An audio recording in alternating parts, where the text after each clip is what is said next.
We have the bubble bus.ca across the street. It's funny. Some things are beautiful, universal. We have in Washington Square Park in New York City, which is a park which is south of the in Manhattan. I would say it's on the 14th Street area of the city. I would say southern part of the city. There's a park called Washington Square Park, and one park north of it called Union Square Park. There's a guy that operates there, and he plays with bubbles for people all day. And he makes this huge bubbles and lets kids play with bubbles and puts couples in a bubble, and he's really passionate about this, and he's there every night in the summer, and he's so expert at it that you can watch him for hours. And in every city you go, there's always a bubble guy, there's always a statue guy. Your phone is on. The lady had his phone on and flashlight, run your battery out. Every city you have a guy who's a bronze statue and does somersaults and does parkour on the street. And is that parkour when you do somersaults? That's parkour, right? Or is that tracing? Or is that free running? Which one is which? I always get confused as which is which to which. My past video was in that park. I'm going back on the street. I walked on this street on the other side, and I'm going backwards, trying to see what it feels like going through the sun. Everything backlit, and it indicates that my battery on my camera is 10% juice, so the camera will run out of battery, and I'll have to change the battery at some point during the ride. I'll give us time to get a drink and rest up. So I'm confused as which is which: parkour, tracing, and or free running. I don't know which is which. I think parkour's got more flashy stuff in it. I'm not sure. Anyway, somebody maybe can tell us about that if they know. But I like the idea of using the city to exercise. What I like about this running and parkouring and all that is not necessarily the crazy stuff. I like the fact that you can use the curbs and like little benches to exercise in the city by stretching or by lifting and jumping on them and playing with your balance without having to go to a gym or drive an hour and a half out of town, some Rocky Mountains. Local, it's easy to keep it all local. And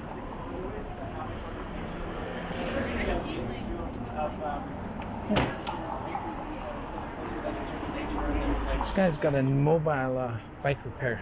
Smart, very smart, very smart. Bike repair is a good business. I tried to get my bike repaired a few places. Most shops I went to, lots of attitude. Some didn't know what they were doing, and most of them had they were giving you attitude like you're taking a GM to a BMW dealership and expecting a miracle. It's just, come on guys, just fix the bike. It's not everybody can have $1 million bike, and just fix the bike and let it go. Yes, I like the fact that you can jump on your bike and ride around the city, local rivers, local trails, and go home. The big production activities where you have to get changed and pick up your friends in a car and drive 2 hours north and get a ticket to enter a park and ride half an hour and ride 2 hours back, drop everybody home. It's just too much. Then go to the bar, have a few drinks.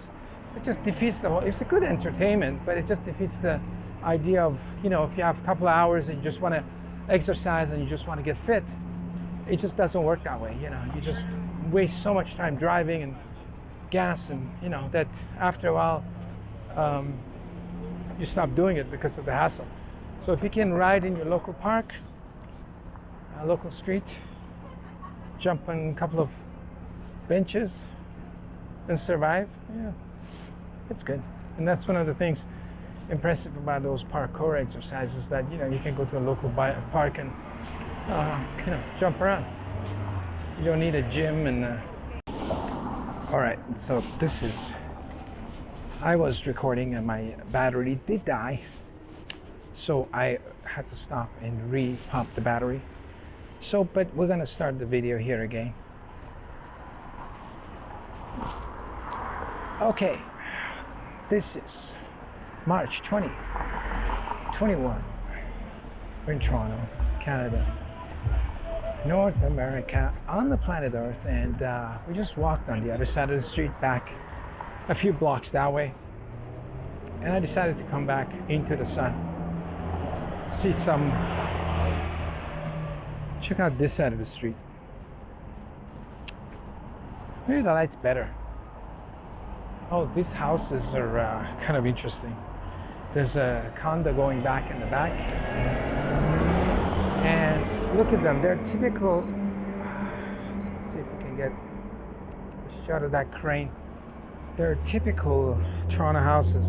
In this section, I noticed Bloor Street was 2 stories, a shop and an upstairs. Is that what you call 2 stories? Or 1 story? I don't know. Here, you got an extra one on top. Let's see, catch these people these people sitting outside the restaurant having a meal. Beautiful. I like seeing people happy on the streets again. I like everybody on the streets.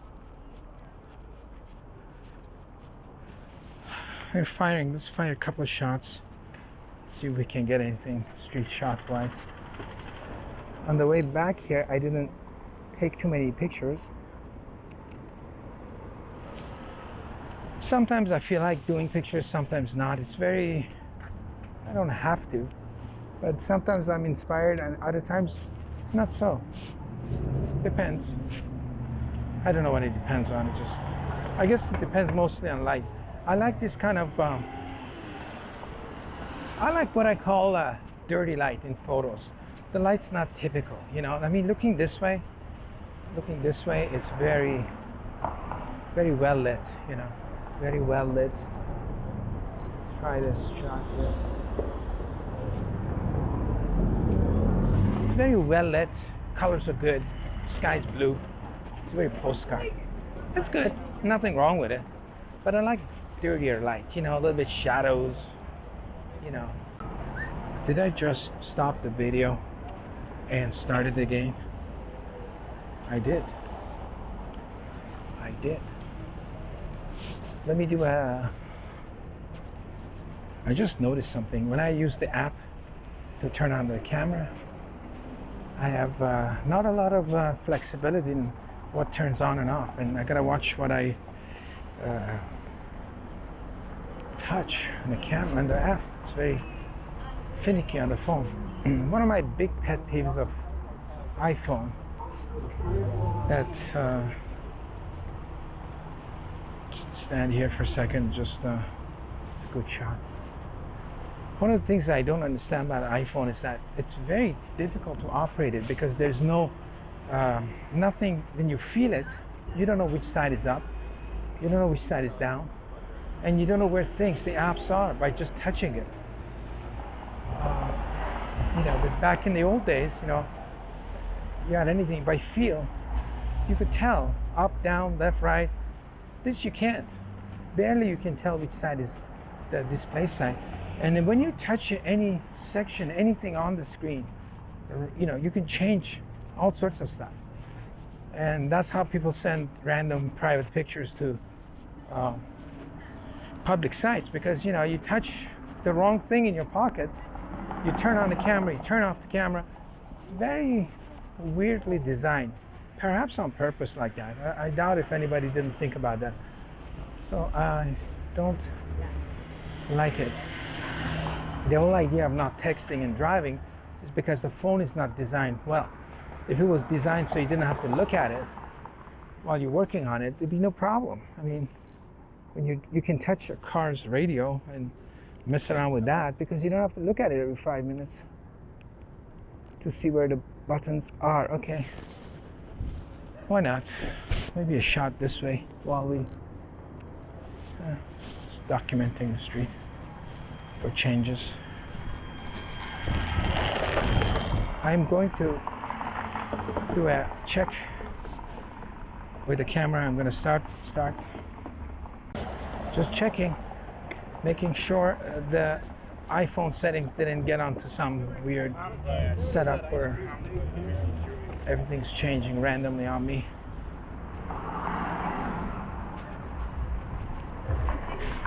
It's interesting where restaurants always add a Peruvian Canadian. Restaurants always add a Canadian to their whatever kind of food they're making. Canadian Chinese food. Canadian, they don't need that. I don't know why they're saying that. They always do that. I guess they're trying to not scare people who, oh, I don't want any Chinese food. I don't know what's in Chinese food. Well, it's Canadian Chinese food, so it's hamburgers with Chinese flavoring. I don't know. It's an interesting sort of persuasion. You know, isn't it not? Like, you know, it's funny because it persuades some group of people that it's safe to eat there, and it persuades other group of people that it's not a good place to eat. So I don't know if it's what percent it works in terms of business, right? Because most people, when they hear the word Canadian Chinese food, are turned off by it because they figure it's not authentic. Everybody wants authentic, and I don't know what kind of group of people thinking, well, you know, it's like what I eat. It's interesting persuasion tactic that I don't think it works anymore. It almost hurts your business.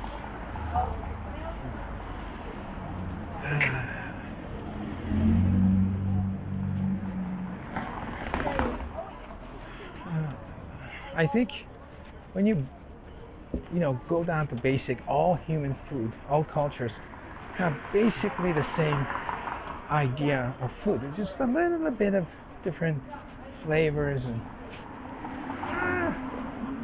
it's the same kind of food. You either get chicken, beef, some sort of rice, or a pasta, and that's basically a bread. The principle of all food is that, and then they make it different by different colors and flavors and names, and but at the end of the day, you're eating some sort of a meat and some sort of a carb, some vegetables, which is almost all cultures have the similar kind of vegetables they eat. So I think it's kind of a big illusion that each food is ethnic wise or different. Let's see if this woman's gonna. No. I was hoping she'd walk right in the front of the photograph and give me a good foreground, but she avoided it. Yeah, I think all food is pretty much similar, and it treats our imagination that they're all different and taste different.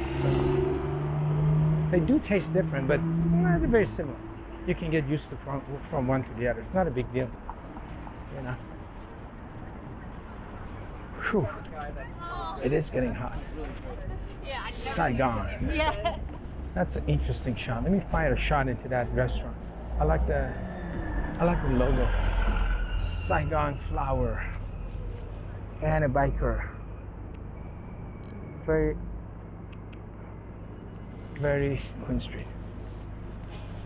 Very East Village. All right. This guy's running. This guy's walking.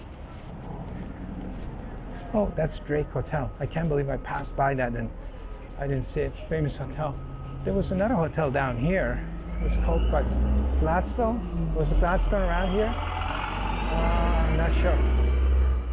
But I used to do photo shoots in them. We rent the rooms, and there was a time in my career that I got tired of shooting in studio. It's too repetitive. So I decided to go on location. Now, location is great, but when you get clients to location, you have all sorts of problems. You got, they need to sit somewhere, they need to eat somewhere, the models need to rest, the makeup, hair. So you can't just take them to an abandoned park or a building or anything, because you don't have enough facilities. Power, you need power. And on the streets, once you get 10 people with equipment, the police will show up immediately. What's going on here? Whose permit? You need a permit. Where is the permit? And you got issues. And once the police show up, it's over, because the best they can do to you is they tell you got 15 minutes or something, and you can't shoot a photo shoot in 15 minutes under the gun. There are ways of beating that. I might tell that story later. In Paris, I did a photo shoot, kind of stealth photo shoot, in a railway station in front of the security, and they didn't realize it. That's a story I have to tell later. So in order for me to be able to have a spot to shoot, I would come and shoot them in hotel rooms for a while, because we had a room to shoot, we had the bathroom facilities, it was private, we could do whatever we want in there. And I did that a few times and just got tired of it, because I got tired of the same backgrounds. And after doing something over and over again, you end up getting over it. Also, each hotel room had a different feeling, and those feelings determined the photo shoot. So I kind of wanted to have my own input in the shoot, and I just didn't want I just wanted no car shot. Good. Again, I like that 100%. I like the color of that shop. I like the uniqueness of it. The font that it's using. Where are we here? We're in a construction zone. Let's see if we can stick the camera and see what's going on inside there. Some of these construction zones are open. Some are, this one doesn't have a, we are at the, this is Gladstone. This is Gladstone. Is it still open? All right. This is Gladstone. Pawnbrokers over there. So I guess they're open, but they're closed for the... Yeah, this is the hotel that I shot in a few of the rooms. I remember one room was all white.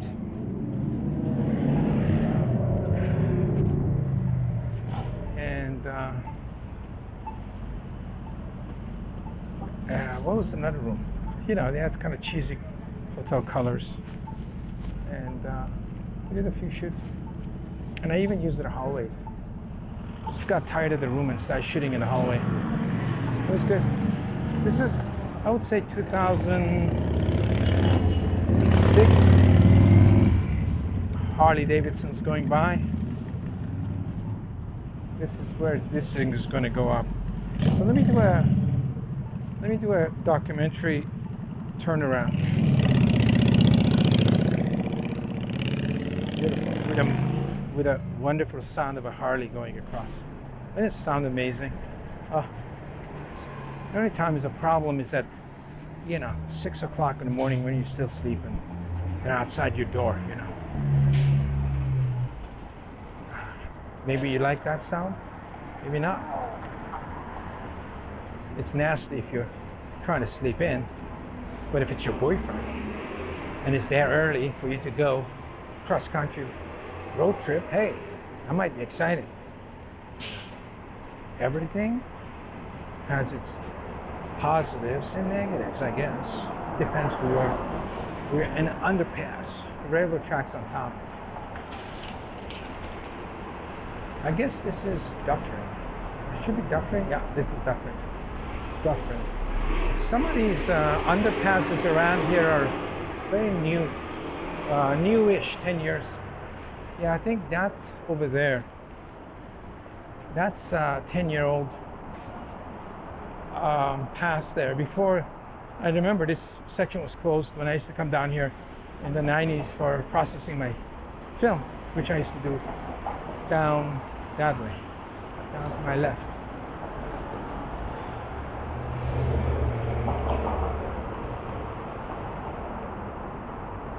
That's looking towards downtown Toronto, and this is looking towards the beautiful sun.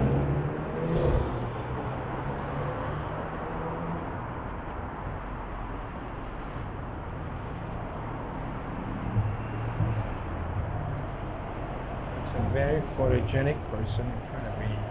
Don't say anything. My camera's hanging. Okay, let's go. Those things are interesting. They're a car, but not a car. Three wheels. So I guess when you're three-wheel, it's cheaper on rent, cheaper on insurance, maybe gas. I don't know. But back in the 60s and 70s, most of the 70s, that was very popular in England. If you wanted there's a bunch of tents over there too, looking straight out. They're in that little corner. In the 70s, London wasn't as rich as it is now, and a lot of people had cars with three wheels. I don't know what the name of them, but they were pretty ugly looking, and they would always flip over because they were pretty top heavy, and you'd always catch them flip over, and they were like really goofy cars. But they were popular because they were cheaper because of missing one wheel, which makes no sense, you know. You make the car more dangerous and make it cheaper in insurance. Interesting. I like that shadow in front of us with her walking. She was very photogenic. I didn't shoot her on camera, but on video I could tell she is. Some people look really good on the street. It all depends what they dress. One of the tickets to shooting people on the street is like, you have to avoid people who look, I gotta say this properly, you don't want to shoot people who look like models on the street, especially girls. If they look like they're a falafel shop, makes you feel awful. Every falafel. You gotta avoid people that are model types, especially girls, also guys, but because if you shoot a girl that's kind of looks like a model, the viewer thinks that it is a fashion shot, or it's pretending to be a fashion shot, and then there's a whole bunch of problems because you have no control of it. Fashion is all about controlling the image, controlling the story. Street photography is not. This used to be a bar here, I think. It's an interesting patio though. Nice. Street photography is all about capturing the story as you see it, last minute, improvising the story. Cool. And when you see a pretty girl who looks like a fashion shot on the street, the viewer might think that you're just trying to be a fashion photographer, and all of those uncontrollable elements in it, like the way she's posing, the way her hair is, the way her clothes don't match, maybe become your responsibility because the viewer says, oh, how come, what kind of a fashion shot is it? Something's missing in this. So if the person in the shot looks good, but the clothes are not necessarily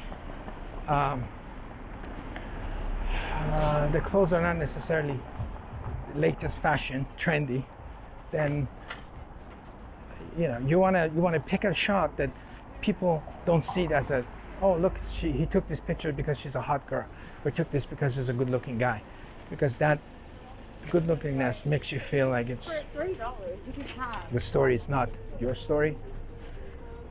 So I always feel like you want to avoid certain type of people on the street photo, because you want the street photos to be documentation, basically documenting an area, an era, time-wise, and the car.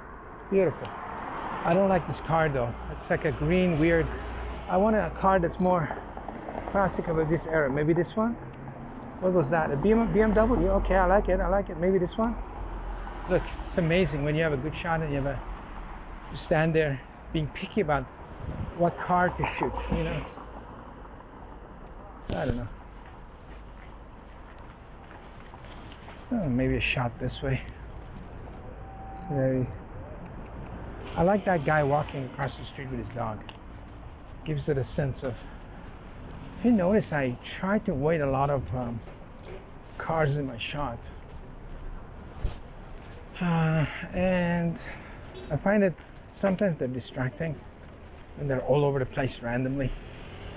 But when there's no car in the shot, then I find it's cars would date your shot well. You know, it's a kind of a thing that, you know, come back, you know, they go, oh, look at that. That's a 2020 BMW.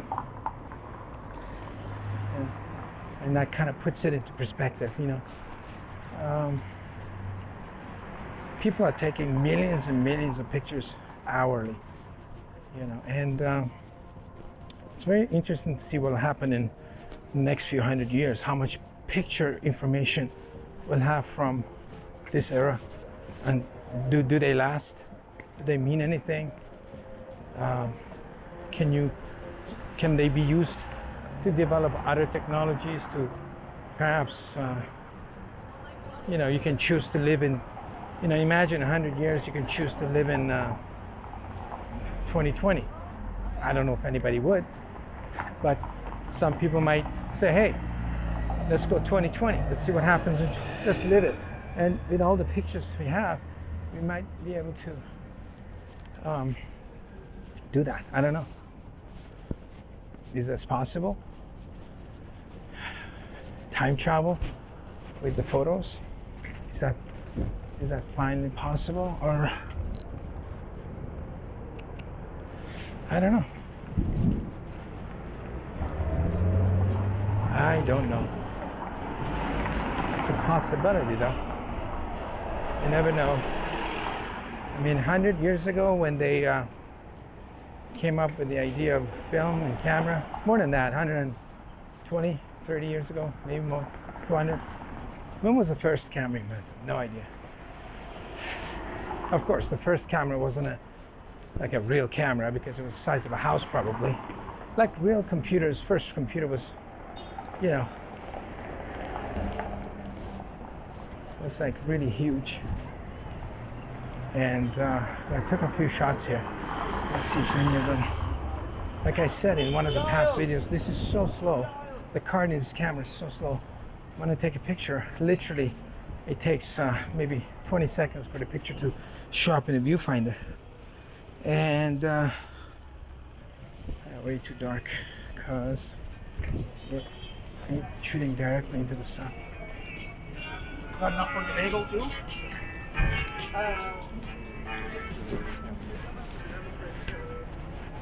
Yeah, we'll see. We'll see. It's like very difficult to street photography and film it while you're talking. It's a good challenge. It's a good challenge. It is a good challenge. Oh God. This camera is a little bit sticky today. I don't know what's happening with it. It's like gotta be honest with you. It's very important to clean your cameras because you always put it into your eye. So if there's any bacteria or viruses on it, you don't want to introduce that to your eye, especially if other people are using it. So, and you're always touching your camera and you're putting it to your eyes. I mean, so yeah, I do clean it a lot with alcohol. I spray alcohol on it. I've been doing that for years and years on my cameras, for years. And I feel that some of the alcohol residue might have gotten into some of the buttons. And something not right, because I'm guessing, I'm not sure, but for years of, see, I like that guy in the bike in the shot. It adds a, you know, sense of, you know, this kind of street photography is all about sense of timing. Who's this famous street photographer? Andre Cartier-Bresson, French guy.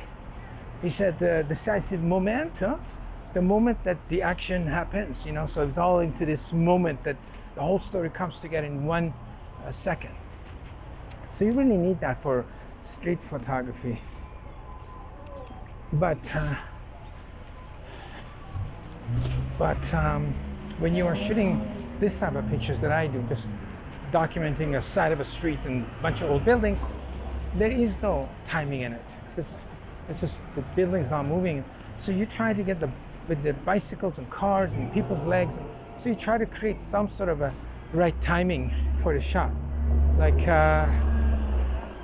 this maybe, so that there is some sort of a subject beside a old building in front of you. So I'm trying to get a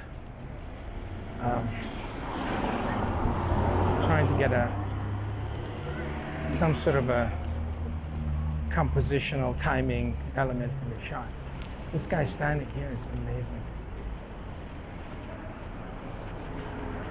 Did we get him? Did we get him?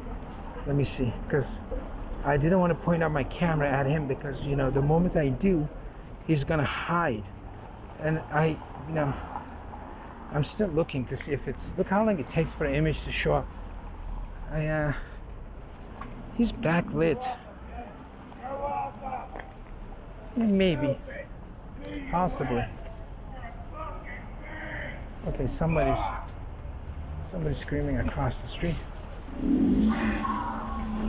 So if I can get this place and this cab, it's way too backlit. Beautiful. There's a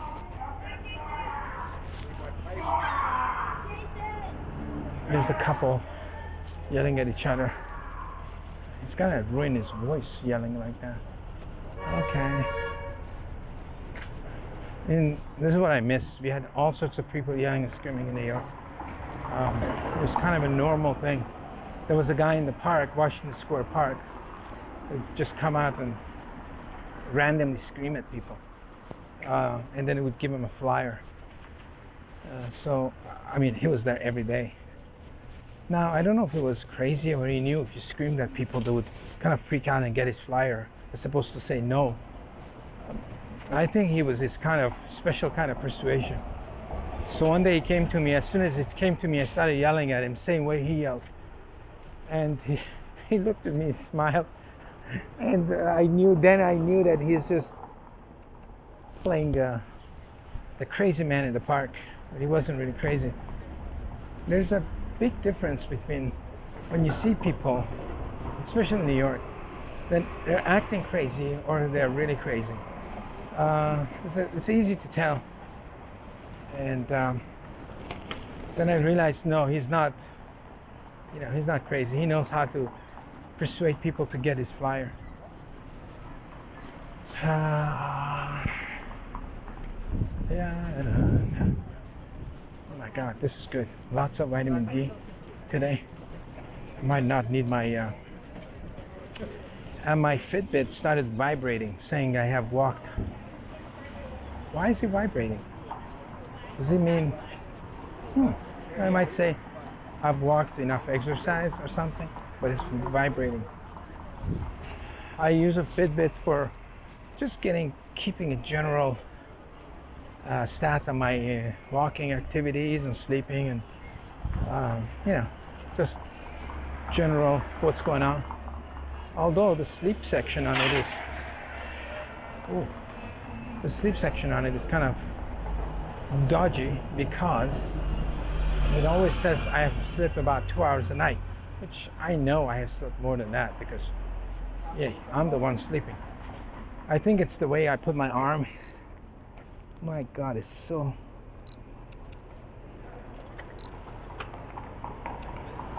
Another shot. Really backlit. Basically, we're shooting right into the sun. We're shooting right into the sun. Not the greatest, but and there's something here too. We got red, yellow, and black, and a bunch of people smoking, and the light's good. Maybe try this. I like to get that whole top of that, and then I want to wait to set that guy. Maybe get a better story. Maybe. This is the chicken place. Dave's Hot Chicken, and there's crazy lineups trying to get in there. Shit, I'm gonna turn the camera around. That's crazy. That's gotta be good. It's craziness.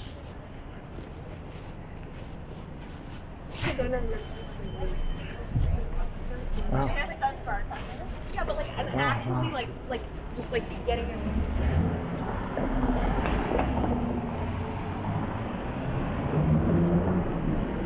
Oh la la.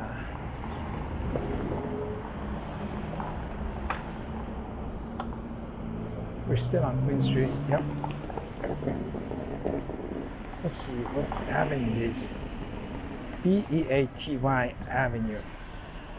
It's all blown out there. There you go. Tete. Canadian Caribbean restaurant. That's kind of cool. That's the store has a really cool Coca-Cola sign. So let me see if I can move it a little bit this way so I can get the Coca-Cola sign. I like the bicycle.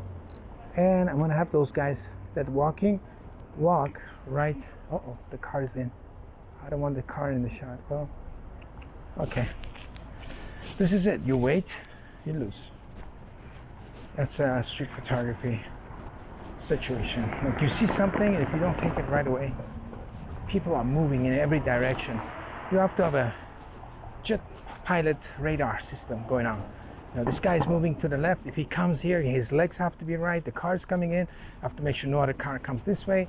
Oh, now somebody else entered the shot. Like you're constantly rebuilding the story in your head till you see it and you shoot it.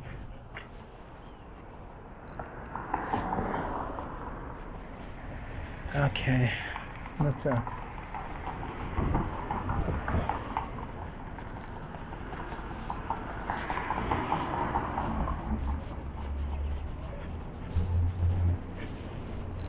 see how this goes.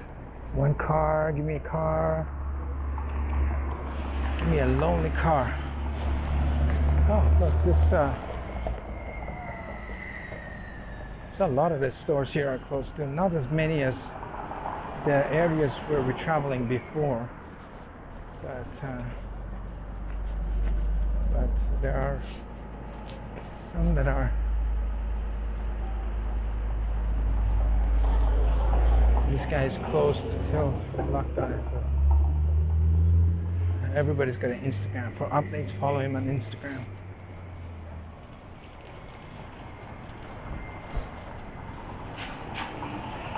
It's like a cookie shop. I like that shop too because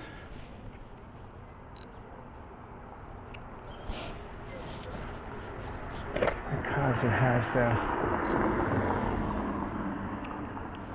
has the old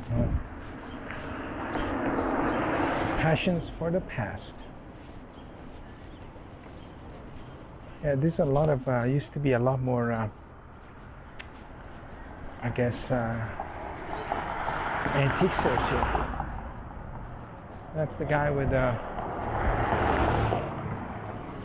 across the street. He's spray painting shirts and he's got a gig going where he's telling people he can spray the clothes for them. Love it.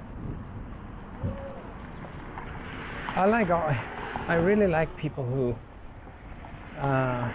they don't care and they take care of themselves, and also they just do whatever that they feel it's good. They're not embarrassed about doing something strange or odd. I kind of think that's pretty cool.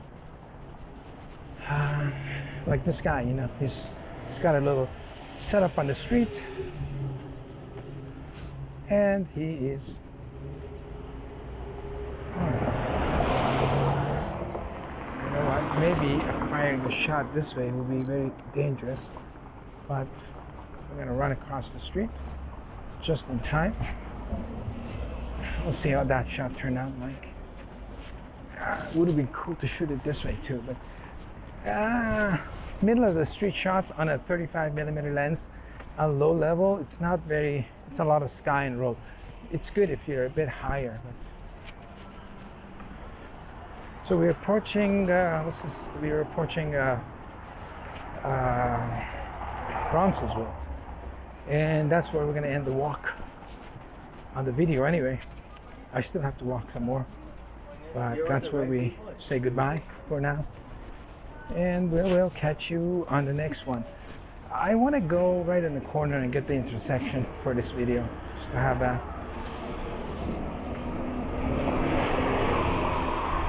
I'm gonna shoot a picture of this girl with the flowers. If she can come on.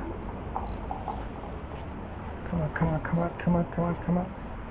Oh, no, I couldn't. I wanted to get her to be on top of her car with the flowers, but so. Why are we laughing? It's like a secret. Like, I love So much fun here. I know. Everybody's having so much fun. Not as much as fun as what? Oh, what? Oh my God. It's good. All right, so we're at the corner. There's a McDonald's here on this corner. This corner is like under heavy construction.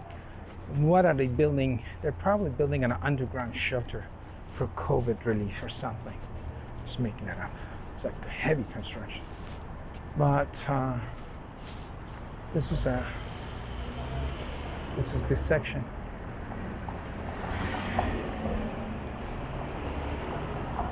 section.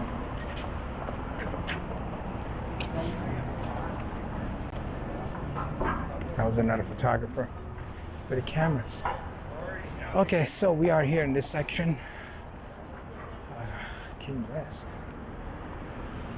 What does that mean, King West? Roncesvalles, King West, and Queen West. Okay, so King Street is the one down there. Okay, we are here at the corner, and we're going to call this right off. Thanks for the walk. Enjoyed it, and we'll catch you in the next one. Thank you, and good night. Bye-bye. Out.